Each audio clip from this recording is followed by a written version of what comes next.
Je remercie tous les orateurs qui ont permis même de gagner quelques minutes. Et ces minutes sont gagnées pour la discussion. Donc vous avez la parole maintenant pour l'échange avec les orateurs. Les micro-baladeurs. Oui. Oui, allez-y alors. Oui, bonjour, Jacques Caton, je suis ancien président et fondateur d'Orthorisque, l'organisme d'accréditation des chirurgiens orthopédistes.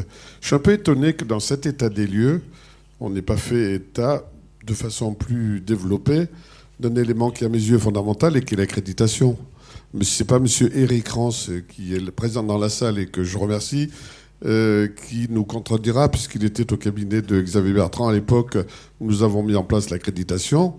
Je rappelle que cette accréditation existe depuis 2006. Ça fait 8 ans qu'aujourd'hui, les chirurgiens assistent à des journées de formation. En ce qui concerne l'orthopédie, chaque année, c'est 1200 à 1500 chirurgiens qui participent à une journée de formation d'orthoristes, qui fait partie du développement professionnel continu. Et je dis qu'aujourd'hui, on ne travaille plus comme on travaillait autrefois, c'est-à-dire que ceci a beaucoup changé les habitudes, la mentalité des chirurgiens, et on n'envisage plus notre travail comme on le faisait avant la mise en place de l'accréditation. Et je souhaiterais qu'on mette en évidence cela. Monsieur Battrelot, vous voulez peut-être réagir ? Oui, vous avez raison. Je crois que l'accréditation, c'est important. Vous avez vu, on a pu quand même le scorer. Et ça marche, puisque ça marche, ça diminue le risque de 10%, ce qui est certainement important dans le cas de notre pratique. Non, c'est un travail qui a été fait avec la HAS conjointement. Et donc, on a pu démontrer que le fait d'être accrédité diminue le risque d'exposition à sinistre de 10%, ce qui était la première fois, je crois, que ça peut être calculé. Et je crois que c'est quand même un résultat, comme vous le dites, encourageant. Georges Casanova. Je m'aperçois que souvent, en tant que chirurgien ou en tant qu'expert, on est très au courant d'un dossier, de l'évolution des dossiers. J'aurais voulu poser une question de technique d'assurance aux deux derniers orateurs. Est-ce qu'ils peuvent nous parler très rapidement des problèmes de réassurance ? Monsieur Leger. Je ne suis pas dans les deux derniers, mais ce n'est pas grave, je vais répondre. Vous savez que chaque année, les compagnies d'assurance signent un traité de réassurance, que le réassureur, c'est l'assureur de l'assureur, et que la difficulté qu'ont aujourd'hui tous les opérateurs du marché, c'est que les réassureurs sont, en gros, faisant de la RC à peu près entre 10 et 15, vous intervenez, je pensais que c'est autre chose, mais à peu près 10 et 15, ils sont internationaux, et en gros, les traités de réassurance sont signés pour 1 an. Donc il y a un certain nombre de positions du réassureur qui s'imposent à l'assureur, qui peut éventuellement chercher plusieurs réassureurs. Il y a ce qu'on appelle l'appariteur, qui est l'assureur principal, qui va intervenir au niveau à partir d'un niveau, 1,5 million ou 1,8 million, qui se négocie dans le traité de réassurance. Et on peut jouer sur ce niveau de réassurance, en particulier pour les assureurs du marché qui ont des volumes et des réserves financières plus fortes, qui peuvent négocier avec les réassurances des traités différents. Mais globalement, la difficulté de tous les opérateurs du marché français, mais pas que dans la RC, c'est que les traités de réassurance sont renouvelés chaque année. Donc selon, je dirais, la réassurance mondiale, il peut y avoir des pressions des réassureurs pour monter les primes, et on subit tous cette pression-là, et c'est la course à la réassurance pour trouver un réassureur qui aimerait passer avec votre assurance, je dirais, un traité de réassurance sur 2 ans, 3 ans ou 4 ans, mais c'est assez difficile, et je ne sais pas ce qu'en pensent mes collègues, on est aujourd'hui 4 assureurs, c'est aujourd'hui chaque année une course pour nous, pour trouver un réassureur qui accepte des conditions de réassurance sans que nous ayons l'obligation de monter les primes chaque année. Je terminerai juste en disant que les réassureurs, comme les assureurs sont des gros acteurs du marché boursier, puisqu'un certain nombre des réserves sont placées en obligation d'État, que du coup il y a des enjeux, y compris, je dirais, au-dessus de notre petit marché, la réassurance de la RC médicale des chirurgiens, c'est même pas 100 millions d'euros, donc c'est pas énorme.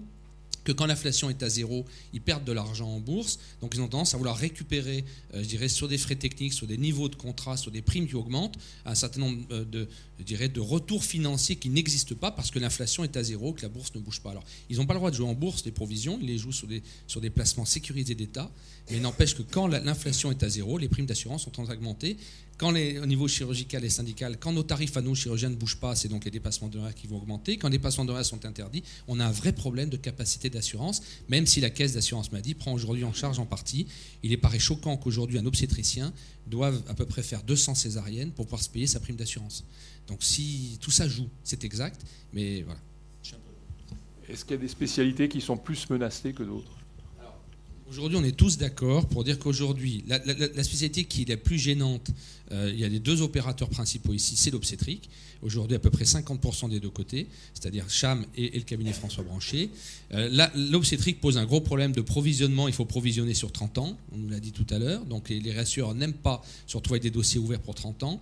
Ça, c'est la première spécialité. La spécialité qui est en grand danger, c'est la chirurgie du rachis, avec un certain nombre de procédures fonctionnelles des patients, pour 17% d'entre eux qui sont psychiatriques, avec beaucoup de procédures pour les neurochirurgiens. Ils sont peu nombreux en ville, ils sont que 60. Donc il faut répartir la charge de toute la neurochirurgie libérale sur 60 praticiens, ou 70, c'est trop difficile. Je dirais que la spécialité qui nous pose à tous problème aujourd'hui, c'est l'orthopédie. Donc Jacques, je ne sais pas ce que Orthoris pourra faire pour améliorer encore. Aujourd'hui, la fréquence d'orthopédie fait qu'un certain nombre de primes d'assurance en orthopédie vont continuer à augmenter. Et c'est à mon sens aujourd'hui les trois spécialités qui nous posent problème. Avec la chirurgie bariatrique, qui est une chirurgie compliquée, on a déjà fait une conférence à l'Académie de chirurgie sur la chirurgie bariatrique, et puis au-delà de ça, l'arrivée de nouvelles techniques et innovations thérapeutiques comme le robot Da Vinci, on en a parlé avec Jacques Hubert.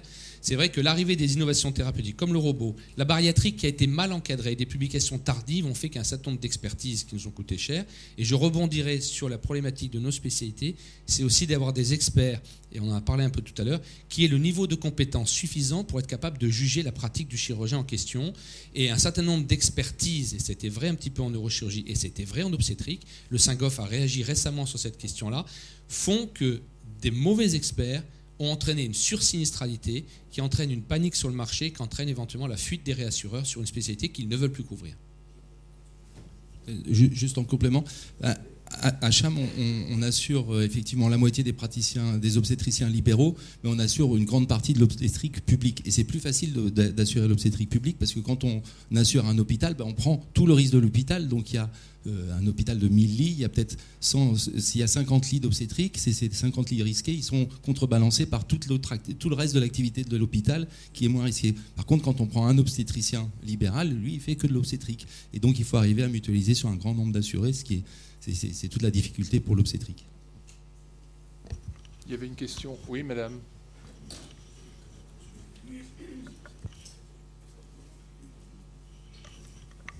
Oui, je voudrais savoir de façon précise l'effet d'une journée d'information. Ça fait quoi? Ça diminue le risque d'avoir un problème lié à la mauvaise information du patient?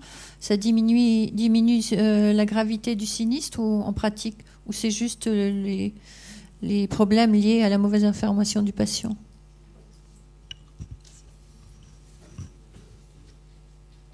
Non, c'est global, c'est-à-dire que globalement, ça diminue le risque d'être exposé à un sinistre de 20%. Mais il est certain que dans ces journées d'information, bien sûr, l'information du malade est tout à fait importante, mais il n'y a pas que ça, car il y a beaucoup de pratiques. On a parlé tout à l'heure, d'ailleurs, ça a été dit, je crois, par vous, il y a le problème du rapport entre le praticien et le patient.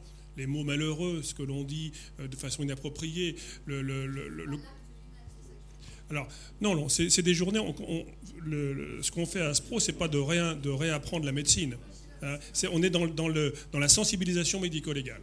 Et donc, on veut vraiment donner des pratiques appropriées par rapport à toute la problématique médico-légale des praticiens. On ne va pas leur apprendre leur métier. Ce qui pourrait être évité facilement quand on parle de l'information, c'est vrai que ça pourrait être facile, même si c'est pas facile à faire éviter, mais ça pourrait être facile. Et puis il y a des choses quand même qui sont plus compliquées. Et ça va aussi bien la gestion du stress, parce que ça c'est important, et on voit qu'il y a un certain nombre de sinistres. Ça va aussi bien sur les problèmes de rapport dans l'équipe, les rapports entre chirurgiens anesthésistes, les rapports entre l'établissement et les médecins. Donc il y a toute cette problématique qu'il faut évoquer, et qui est souvent source de sinistres. Qui fait quoi, par exemple, qui fait quoi dans une équipe entre le praticien, entre le chirurgien et l'anesthésiste? Si ce n'est pas quelque chose qui a été dit de façon claire et nette, eh bien, les responsabilités vont être repoussées les uns sur les autres, voire des manquements graves à la pratique. Simplement pour compléter la réponse qui est faite, dans les journées de formation d'orthorisque, ces journées, les thèmes sont choisis en fonction des événements porteurs de risque qui sont déclarés et répertoriés. Donc c'est en fonction de ces événements qu'on fait des journées de formation. Donc ce sont les problèmes qui nous semblent les plus aigus dans notre spécialité. Et ça évolue bien évidemment parce qu'on prend des décisions et on met en place des recommandations. Madame. Oui, je pense que moi je suis présidente de Plastirisque, donc l'organisme d'accréditation des chirurgiens plasticiens, et je pense qu'il y a une vraie évolution depuis que ça a été mis en place, et on a écrit des solutions de sécurité pour les patients, et on utilise les événements porteurs de risque qui ont été déclarés par les adhérents pour en sortir toute une base d'informations qu'on explique au congrès, comme font les orthopédistes. Et ça, c'est un vrai changement. Bon, je dirais, pour tempérer un peu notre enthousiasme, qu'on est quand même un pays latin et que les chirurgiens étant des libéraux individualistes en particulier, on a quand même un petit peu de mal à se faire entendre et ou en tout cas à susciter un enthousiasme débordant et volontaire. La deuxième chose, c'est que je voulais rebondir sur ce qu'avait dit M. Leget tout à l'heure à propos des experts, et en tant qu'assistant au conseil chez Branchet, moi je suis très surprise dans les accédites auxquels je suis présente, que je trouve que c'est vraiment très expert dépendant les conclusions qui sont sorties de ces accédites. Je me demande donc comment sont formés les experts, sont-ils évalués, mais de toute évidence, leurs conclusions, c'était présenté à un autre expert, ne seraient vraiment pas les mêmes, et c'est pas du tout stable comme résultat, je trouve. Monsieur Leget. Oui, je peux rebondir avec la question d'experts quand même en même temps. Moi, je suis neurochirurgien à l'hôpital Sainte-Anne à Paris, je fais beaucoup de chirurgie du rachis. Et en effet, quand on a des expertises avec des experts, on s'aperçoit que ces experts, qu'ils soient neurochirurgiens à la base ou autres, n'ont pas beaucoup d'expérience dans la chirurgie du rachis. Ils ont fait à peine un canal lombaire étroit ou une hernie discale. Et là, actuellement, on fait des scolioses, on fait des grosses corrections. Et ces experts, est-ce qu'ils ont été formés? Comment ont-ils été formés? Est-ce qu'ils sont vraiment experts pour juger des dossiers qui sont complexes à la base? Et on sait qu'en neurochirurgie, ça dépend beaucoup des experts, parce qu'il y a des experts qui sont un petit peu... qui n'aiment pas les neurochirurgiens, et il y en a d'autres qui sont plus du côté des neurochirurgiens, et ça dépend des experts, la conclusion de l'expertise. Donc ça aussi, moi je suis très demandeur de réponse à ce niveau-là. Merci. Monsieur Leget. D'abord, je ne veux pas, je dirais, amputer le propos de Bernard Denis et d'Alain Artigue tout à l'heure, qui interviendront sur le niveau de l'expertise et des experts. Une chose est certaine en tout cas, c'est qu'il y a un certain nombre d'experts qui entraînent notre profession dans des décisions de justice qu'ensuite, compagnie d'assurance, avocats, on va combattre, d'où l'idée de vous faire assister par des gens qui tiennent la route, etc. Ça, c'est sûr. Après, je pense que chaque société savante, de mettre, comme l'ont fait les urologues, une commission des experts urologues qui peut travailler, et que les sociétés savantes doivent réfléchir à avoir une pression sur les experts qui fait qu'ils respectent au moins, ne serait-ce que leur spécialité, et qu'ils ne disent pas et ne racontent pas n'importe quoi. Après, sur les expertises... je suis en train de perdre mon propos, donc je ne dirai pas autre chose. Sur l'information, je voulais dire que ce qui nous manque aujourd'hui, on milite pour qu'au niveau de la faculté, d'abord, on forme les gens, on leur explique l'intérêt de l'expertise, que dans chaque spécialité, vous vous intéressez à l'expertise. Il est dramatique qu'un certain nombre de spécialités, il n'y ait pas d'expert ou qu'il n'y ait qu'un seul expert national. Et donc, c'est à chaque société savante de faire en sorte qu'on forme des experts dans vos spécialités. Et il ne faut pas se désintéresser de l'expertise. C'est-à-dire que j'entends souvent les confrères chirurgiens dire « le juge, c'est un salaud, le magistrat, c'est... » Alors, vous avez vu la qualité des magistrats. Le magistrat, il ne fait que suivre l'expert qui a rendu ou qui a dirigé le magistrat dans un mauvais éclaircissement. Donc il y a un impact très important de l'expertise, beaucoup plus que ce que vous pouvez penser. Et enfin, sur l'information, il est triste aujourd'hui de constater que nos confrères découvrent leur obligation d'information lorsqu'ils sont mis en cause. C'est-à-dire que je travaille depuis des années pour faire en sorte que les doyens et que les programmes, je dirais, universitaires fassent qu'on forme les internes à leurs obligations déontologiques. Nous sommes quasiment la seule profession à avoir un code de déontologie intégré au code de santé publique qui fait plus de 100 articles. Je défie la plupart d'entre vous de me dire s'ils l'ont lu et s'ils le connaissent. Ils ne le connaissent pas. Nous ne connaissons pas nos obligations professionnelles. L'ordre, malheureusement, est à côté de la faculté. Et j'aimerais que l'ordre soit intégré à la faculté pour qu'on enseigne aux internes, aux chefs de clinique et aux ailleurs, leurs obligations professionnelles qui sont très, très, très importantes. Jacques Milliez.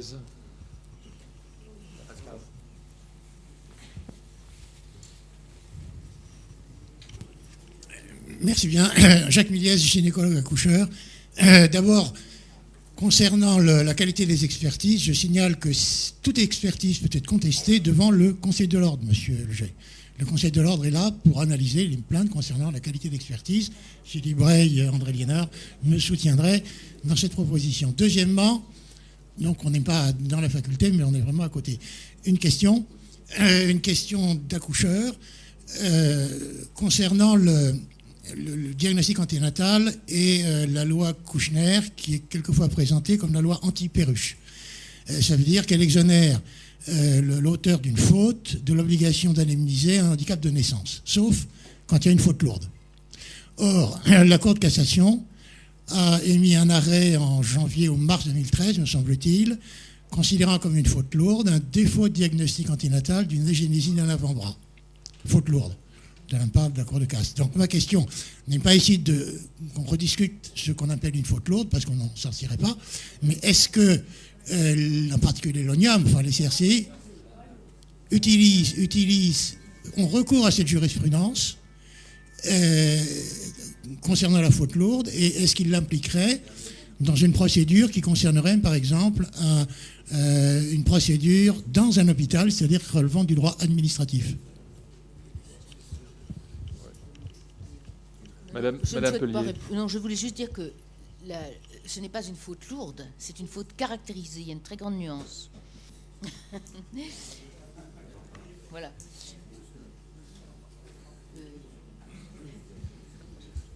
Madame Pellier, pendant que vous avez le micro, est-ce qu'on peut vous poser une question ? On a beaucoup apprécié votre exposé, votre présentation et toutes les nuances. La question que je vais vous poser, c'est est-ce que vous avez des conseils à donner aux chirurgiens quand ils rencontrent le juge ? Mais écoutez, c'est ce que j'ai dit tout à l'heure. Est-ce que vous avez parlé de Janus, alors est-ce que ça dépend des jours ou bien est-ce que... Non, je crois que justement le premier conseil, c'est de ne pas perdre la convocation, de ne pas s'affoler, de ne pas s'enfermer dans sa tour d'ivoire. Au contraire, peut-être d'aller consulter son avocat, ses confrères, et en tout cas de répondre à toutes les questions et de bien savoir que il n'y a aucune raison de s'affoler a priori et de se cacher. Voilà. Oui. Voilà. Et a posteriori. Et a posteriori non plus. Mais non, parce que ce que je veux stigmatiser, c'est l'attitude fréquente du médecin qui ne veut pas savoir, qui s'enferme, qui n'en parle à personne, qui attend, qui déjà au moment de l'accident lui-même a eu cette attitude, qui a conduit, comme on l'a dit plusieurs fois, les familles à se plaindre, soit au plus simple en allant au commissariat de police, qui arrive dans les affaires d'obstétrique assez souvent, soit en allant voir un avocat, alors que si ce même médecin avait reçu la famille et avait ouvert un dialogue, et avait expliqué, et avait fait part aussi de sa propre souffrance, de ses propres interrogations, comme je l'ai dit tout à l'heure, ça aurait évité le passage à l'acte juridictionnel. Bon, mais une fois que cette phase est ouverte, je crois qu'il ne faut pas que le médecin perde son sang-froid. Je crois qu'il faut qu'il étudie froidement les arguments qui sont en sa faveur, et surtout qu'il aille parler avec des professionnels du droit et ses confrères, et qu'il recherche toutes les bibliographies qui sont en sa faveur, mais surtout pas de retrait, pas de position de retrait, et qu'il sache bien que le juge va l'écouter. Merci beaucoup. Bonjour, oui, je reviens. Pardon. Donc Monique Gabizon, je suis chirurgien orthopédiste. Donc je reviens sur les expertises. Moi, je fais quelques expertises en RC, et je me retrouve de temps en temps face à des experts qui ne sont pas chirurgiens orthopédistes. Et pour juger le travail d'un chirurgien, je pense que la moindre des choses, c'est d'être chirurgien soi-même. Autrement, voilà. Casanova. Oui, je suis tout à fait de cet avis et je pense que l'aspect technique des expertises ne doit pas être méconnu. Il y a un aspect purement formel qui est très important, mais il y a aussi l'élément d'ordre technique. Et on regrette, moi je regrette souvent de voir que aussi peu de chirurgiens valables est accepté de vouloir accéder aux expertises. Je crois que c'est très important ça. Sinon, on est confronté avec le problème de chirurgiens très généralistes, voire de gens non chirurgiens, qui vont régler les problèmes purement techniques. Et je crois que ça, c'est très préjudiciable, à la fois à l'intéressé, aux demandeurs, et aussi aux assureurs. Monsieur Jost. Oui, bonjour, Dominique Midi. Je suis président de la Société de chirurgie vasculaire de langue française. Et c'est à ce titre que je m'interroge. Vous avez parlé de la qualité des experts, mais peu de sociétés, ou au moins celles de chirurgie vasculaire, sont interviewées, sont questionnées sur les experts de cette spécialité. Les experts sont donc approchés par les sociétés d'assurance avec qui ils travaillent, qui les évaluent, qui continuent à travailler avec eux. Mais la société savante, ou les sociétés savantes, ont peu d'interaction sur la nomination de ces experts et en plus sur leur évaluation. On pourrait penser que régulièrement, les sociétés savantes, pour évaluer des experts, certains dans toutes les spécialités sont réputés plus ou moins bons et certains mauvais et resteront mauvais pour l'ensemble de nos collègues. Oui, je peux donner l'exemple, ça a été cité par Didier tout à l'heure, en urologie, au congrès d'urologie, tous les ans, il y a un groupe qui se réunit de l'ensemble des experts urologues pour parler ensemble de ces problèmes-là. Et je pense que les sociétés savantes, c'est à elles d'organiser ce genre de formation continue, parce que si on ne s'en occupe pas, personne ne s'en occupe. Et ce problème d'évaluation, les sociétés savantes, c'est vraiment leur travail. Monsieur Jost. Oui, Jost, je suis chirurgien honoraire d'un CHU parisien. Et surtout, je voulais parler en tant qu'ancien expert visiteur HAS. Et je voudrais insister sur ce qu'a dit Mme Pellier au sujet de l'attitude initiale du chirurgien lors de ce qu'on appelle donc maintenant un dommage lié aux soins. Et donc, vous savez peut-être, et ça a été signalé dans les premières exposés, que la HAS a demandé et explore maintenant un nouveau critère qui s'appelle donc l'exploration. Cette exploration consiste à mesurer la façon dont l'information est faite aux malades des dommages liés aux soins qui lui ont été prodigués. La HAS donc investigue maintenant depuis 2011 ce côté-là. Il y a un guide HAS qui traite de ce sujet, qui est extrêmement détaillé et qui indique en particulier tout ce qu'on doit dire à une famille, dans quel cadre. Si on peut se faire remplacer par un collègue, on le peut. Il faut qu'il y ait quelque chose d'écrit, un protocole écrit pour chaque établissement. Et on espère, grâce à ce système, ce procédé qui devrait être habituel pour tout le monde, de toutes les façons, d'aller voir son malade dès qu'il y a une complication, désamorcer au maximum tous les recours. C'est par là que ça commence, c'est par l'attitude initiale du chirurgien. Si le chirurgien lui-même n'est pas capable d'aller voir son patient en lui disant là, il y a eu un problème, et premièrement, s'excuser, deuxièmement, etc., avoir une certaine empathie, il peut le faire par un collègue, par le chef de service, mais il faut que de toutes les façons, tout ça soit organisé. Je voulais insister sur ce nouveau critère HAS qui date quand même de 3 ans maintenant et qui est fondamental. Un commentaire ? Oui, effectivement, on est là dans le domaine de la communication avec le patient qui commence à l'information et qui continue éventuellement, dans certains cas, à l'annonce d'un dommage lié aux soins. À Cham, l'information sur l'annonce du dommage lié aux soins est celle qui a le plus de succès. Donc je pense que la profession se rend bien compte que c'est un sujet d'importance. Et c'est à mettre en relation avec les chiffres que je vous ai donnés tout à l'heure, qui est montrer qu'il y a à peu près 50 à 60% des procédures lancées par les patients qui ne donnent lieu à aucune indemnisation. Peut-être que si ces patients avaient bénéficié d'une meilleure communication, on leur aurait évité tous les tracas liés à une procédure, tout ça pour se rendre compte que finalement, peut-être, il n'y a pas de manquement. en partant du principe que les experts ne se trompent pas, ce qui peut arriver aussi, malheureusement, que les experts se trompent au détriment des patients. Ils se trompent quelquefois au détriment des procès de santé. Ils peuvent aussi se tromper au détriment des patients. Merci. Yves Chapuis.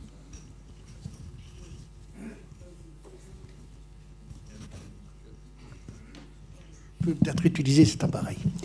Oui, à propos de l'expertise, je voulais simplement rappeler qu'en 2011, la commission éthique et droit de l'Académie de médecine a fait un travail et a abouti à un rapport avec des recommandations. Ce travail qui est paru dans le bulletin de l'Académie en 2011, à la date de 2011, et avait pour titre « Compétences scientifiques et techniques de l'expert et qualité de l'expertise en responsabilité médicale ». Il était rédigé en particulier par Jacques Hureau et Claude-Henri Chouard. Donc je vous indique qu'il y a là une référence s'agissant de l'expertise et des exigences qu'elle doit comporter, et que tout ceci, ces recommandations, donc, datent de 2 ans. Et à l'occasion, eh bien, le bulletin peut être facilement consulté. Merci beaucoup, Yves. Je vous rappelle qu'à la fin de la deuxième partie, il y a un chapitre sur les expertises qui développera et reprendra tous ces éléments avec le docteur Denis et le professeur Ettig. Oui. Oui. Il y a une question. D'abord, le micro là-bas. Oui, juste une question. Maxime Sibé, chirurgien vasculaire à Bordeaux, élève de Monsieur Midi, du président de la SCV. Je suis expert en accréditation à la Haute Autorité de Santé. J'ai représenté la SCV pour un certain nombre de sujets, la HAS également. Juste, on sent bien à la lumière de tous les témoignages que nous avons entendus à quel point l'expertise est un point clé dans notre exercice professionnel. Mais aujourd'hui, j'aimerais poser cette question notamment à Didier Leger, qui connaît bien, je pense, ce sujet. À qui doit échoir demain, à quelle institution, la formation, le recrutement et l'évaluation des experts? Est-ce que ça doit être au Conseil de l'Ordre? Est-ce que ça doit être aux différentes sociétés savantes et aux différentes spécialités? Ou est-ce que ça doit être à la charge des assureurs? Didier Leger.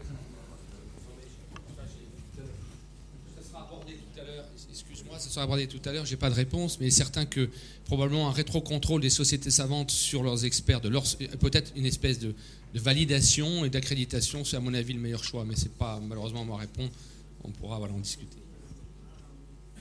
Oui, une question dans le fond. Oui, Jean-Luc Cardin, je suis chirurgien viscéral et je fais des expertises judiciaires, je ne fais pas d'assistance à expertise. Je suis frappé d'une chose au fil des années, ça a été évoqué tout à l'heure, c'est l'assistance des confrères lorsqu'ils sont dans la difficulté en expertise. Je remarque qu'il y a une compagnie d'assurance A qui délègue toujours des praticiens de la spécialité pour défendre le confrère, et c'est très efficace. Et j'ai fini par repérer une compagnie d'assurance qu'on va appeler B, où là, on peut avoir des praticiens qui n'ont rien à voir avec le litige posé, qui manifestement ne connaissent pas la technicité du problème posé, et où on a le sentiment que le confrère est tout seul dans l'adversité. Je trouve qu'au fil des ans, ça me paraît de plus en plus évident que je le constate.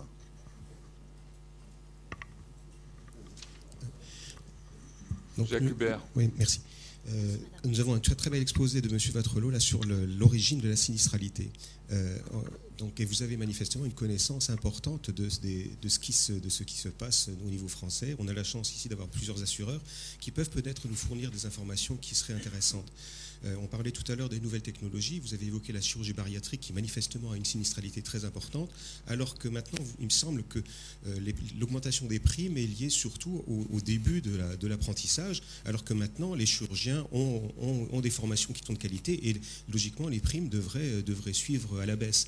Donc il a été évoqué une autre technique, qui est la chirurgie robotique, qui est en train d'émerger en France. On a actuellement 84 robots qui sont installés en France. Si on suit l'évolution de ce qui va se passer aux États-Unis, il y en aura très bientôt 200, 300 très probablement. on ne sait pas trop encore quelle est la sinistralité liée à ça. Il y a une enquête qui a été faite par l'ONIAM, qui a interrogé les différents centres, il y en a une quinzaine qui ont répondu. On se rend compte qu'une part des accidents sont liés à plus de 40%, voire 50% à un problème de formation. Est-ce que, donc l'Académie s'est intéressée à ce problème et a créé un groupe de travail sur la formation en chirurgie robotique. Est-ce que vous, assureurs, vous seriez capable de nous dire, de donner des informations, vous, assureurs, et l'ONIAM également, sur le nombre de sinistres qui sont liés à cette nouvelle technique, à quoi éventuellement ces sinistres sont dus, parce que ça serait quand même un apport important pour le groupe de travail de l'Académie. Réponse très brève. Oui, c'est difficile d'être très précis sur le robot. Je crois qu'on a un vrai souci. Je reviens des États-Unis où effectivement on voit apparaître les accidents du robot. Ça va suivre en France de la même façon. Et vous avez juste raison pour la chirurgie bariatrique. Le problème, c'est comme a dit Didier Leger, c'est un risque long. Donc on paye aujourd'hui les sinistres d'hier, même si aujourd'hui on est meilleur. Et c'est tout notre problème. Et c'est ce fameux risque long qui nous ennuie. Juste très rapidement, je voudrais répondre à la question précédente parce que l'assureur B, c'est Cham. Alors voilà. Donc, nous avons un réseau de 150 médecins généralistes de formation, mais qui sont des spécialistes de l'expertise. Et nous avons aussi un réseau de 150 médecins spécialistes. Nous choisissons, avec la juste mesure et la plus grande perspicacité que nous pensons avoir, qui est le mieux adapté pour défendre un dossier. Sur les dossiers à plus faible enjeu, nous pensons que le binôme médecin spécialiste de l'expertise et médecin spécialiste de la spécialité, qui est le médecin spécialiste mis en cause, est le meilleur binôme pour défendre le médecin. Dans les dossiers à enjeu, on envoie des spécialistes. Le bon choix d'un médecin accompagnant un praticien mis en cause, c'est aussi la maîtrise des coûts de défense, et la maîtrise des coûts de défense, c'est la maîtrise des cotisations, et c'est la pérennité de l'assureur. Oui, je voudrais revenir sur ce qu'a dit Denis de Valbon sur 50% des réclamations qui n'aboutissent pas. Mais chaque réclamation a un coût, c'est-à-dire c'est 5 000 €. Et ce coût, il est supporté par l'assureur et ipso facto supporté par le chirurgien. Donc je crois qu'aujourd'hui, il y a quand même, vu l'inflation des réclamations qui est de 11% pour Cham, entre 2013 et 2014, je pense qu'il y a quand même une véritable éducation à faire. Des avocats de recours, et j'aimerais bien écouter Maître Papin là-dessus, des médecins de recours et une éducation des patients. Nous invitons chaque année à Orthorisque les associations de patients. Il faudrait aussi qu'elles prennent en charge ce problème qui est contre-productif aujourd'hui, cette inflation des réclamations. Oui, juste un tout petit mot sur l'expertise, puisqu'il se trouve que l'assureur A, c'est le cabinet branché, où systématiquement, on est assisté par quelqu'un de la même spécialité. Je crois que c'est capital pour deux raisons, car au niveau de l'expertise, c'est d'abord technique, je crois que c'est vraiment capital. Et deuxièmement, on a parlé de la deuxième victime. La deuxième victime, c'est le chirurgien qui est en cause. Et franchement, lorsqu'on est assisté par un confrère qui connaît sa problématique, je crois qu'on va à l'expertise de façon plus sereine. Et comme vous disiez, Madame Merger, je crois qu'on y va en cachant moins les choses, en étant plus décontracté, parce qu'on sait qu'on n'est pas tout seul dans ce genre de problème. Et pour nous, ça reste la clé du système. Madame Papin. Je vais vous répondre effectivement. Lorsqu'un avocat prend un dossier, il faut absolument qu'il ait travaillé avant avec son propre médecin conseil pour voir si le dossier tient la route ou pas. Le but n'est pas d'assigner à tout va, le but n'est pas de déstabiliser un professionnel de santé dans son exercice professionnel. Et bien évidemment, l'éducation, il faut la faire. Alors il y a depuis quelques années maintenant chez les avocats des avocats spécialisés en matière de dommages corporels et spécialisés en droit de la santé. Il faut espérer qu'on arrive à certains moments à endiguer certaines plaintes qui n'ont aucune raison d'aboutir et qui n'ont aucune raison d'être.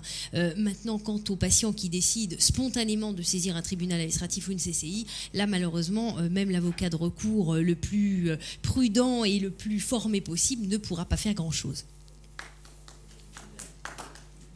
C'était le mot de la fin pour la première partie. Donc nous avons 15 minutes d'entracte.